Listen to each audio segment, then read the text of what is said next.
Naših nogometaša svakako je i kuhar Tomica Đukić. S Vatrenima je od 2016. a inače radi kao šef kuhinje hotela Osijek.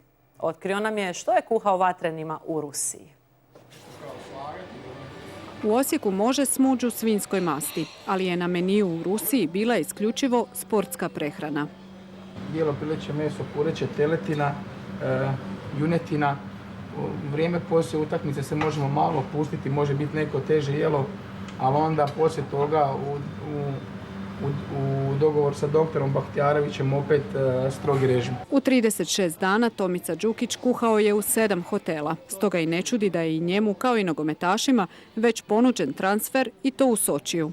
Ponuda ima od svakuda, ali strašno volim biti u Osijeku, osjećam se dobro, Osijek je prekrasan grad i nema potrebe da idem negdje.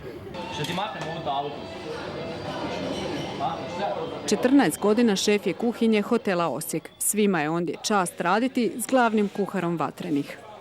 Tko ne bi bio ponosan, pogotovo sad kad je ovakav rezultat ostvaren i sve, a i poznavajući Tomicu znam da je dao i više nego što treba od sebe da to bude sve s njegove strane kako treba. Vjerojatno je HNS prepoznao kako se u našem hotelu dobro jede, pa je odlučio Tomicu zvati za svog pridruženog člana stožera.